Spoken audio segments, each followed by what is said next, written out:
नमस्कार जोहार, मैं Vijayalakshmi Sinha the progress of Jharkhand की रिपोर्टर एक बार पुनः ज्ञान स्वरूप में एक प्रेरक कहानी लेकर उपस्थित हुई हूँ। तो चलिए कहानी शुरू करते हैं। मगध राज्य में एक बहुत ही खतरनाक खूंखार हत्यारा डाकू रहता था जिसका नाम था उंगलीमाल। वह जिस पहाड़ी पर रहता था उधर कोई नहीं जाता था। उसने शपथ ली थी कि वह 1000 व्यक्तियों को मारकर उनकी उंगलियों का माला पहनेगा। वह 999 आदमियों को मार चुका था। अब उसकी मां भी उससे मिलने नहीं जाया करती थी क्योंकि उसकी मां को भी डर लगता था कि कहीं वह अपनी शपथ को मुझे मारकर ना पूरा कर ले। एक दिन उस गांव में महात्मा बुद्ध आते हैं और अपने प्रवचन देते हैं। देने के बाद वह उस रास्ते ही निकल जाते हैं। उनका शिष्य, उनके गांव के लोग सभी रोकते हैं, बोलते हैं मत जाइए, आप किधर जा रहे हैं, आपको पता नहीं है उधर उंगलीमाल रहता है। 999 व्यक्तियों को मार चुका है, अब तो सिर्फ एक व्यक्ति को मारना है और आप जा रहे हैं उधर ही, मत जाइए, वो आपको मार देगा। गौतम बुद्ध बोले संभवतः मैं नहीं जाता, लेकिन अब मैं जान गया हूं तो मैं जरूर जाऊंगा। वह साधु ही क्या जो अपना रास्ता बदल दे।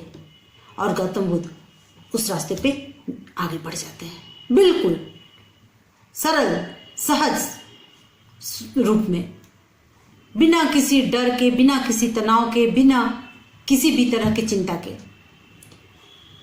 जब वो उस पहाड़ी पर पहुंचते हैं तब उंगलीमाल उन्हें देखकर खुश हो जाता है और बोलता है ओ साधु रुक जा, मैं तुझे मारने आ रहा हूं। गौतम बुद्ध बोलते हैं मैं तो बहुत पहले रुक गया, अब तू रुक जा।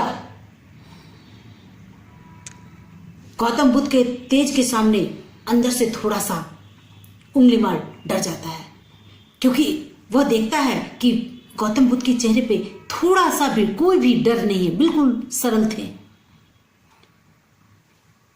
वह फिर बोलता है ठहर जा, मैं कह रहा हूं ना, मैं तुझे मार दूंगा। गौतम बुद्ध बोले ठीक है, तुम मुझे मारना चाहता है ना, मार दे, लेकिन उससे पहले तुझे मेरा एक काम करना होगा। उंगलीमाल की एक आदत थी, वह मारने से पहले जिसको मारता था उसकी अंतिम इच्छा जरूर पूछता था।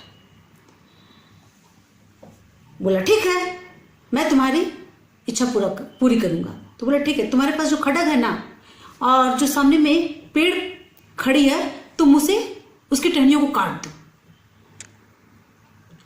बोला इसमें क्या है, लो मैं भी कर देता हूं। और उंगलीमाल अपने खड्ग को निकालकर पेड़ के टहनी को काट देता है।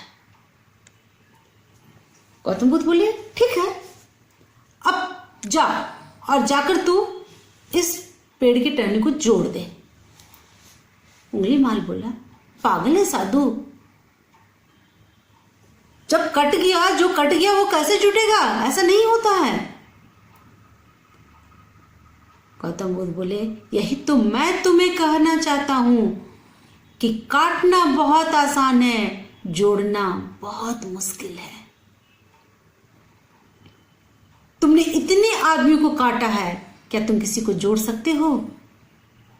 बस चुप रहा। एक विचार, इस सकारात्मक विचार ने उंगलीमाल को अंदर से झकझोर दिया। वह अपने उंगलियों को, माला को गौतम बुद्ध के चरणों पर रख के बैठ गया। बोला मुझे अपने शरण में ले लीजिए। गौतम बुद्ध उसे उठाए और बोले ठीक है, आज से तू सन्यासी बन और जाके भिक्षा मांग कर ला।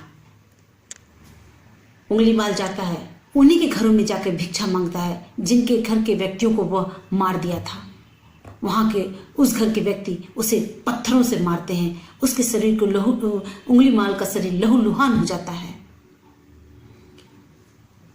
और वह भिक्षा के बिना ही पहुंच जाता है गौतम बुद्ध के पास। गौतम बुद्ध उसके शरीर कंधे पे हाथ रख कर पूछते हैं बहुत पीड़ा हो रही है? बोला कैसी पीड़ा? मेरा मन तो आपने बदल दिया। मेरे मन में तो सिर्फ शांति है। ये चोट तो मेरे शरीर को लगी है, इस चोट का कोई मुझे असर नहीं हो रहा है। तो आपने देखा किस तरह से इस कहानी में एक विचार एक इंसान को कैसे बदल देता है। तो आज के लिए इतना ही, फिर एक अगली कहानी में मिलते हैं। तब तक के लिए धन्यवाद।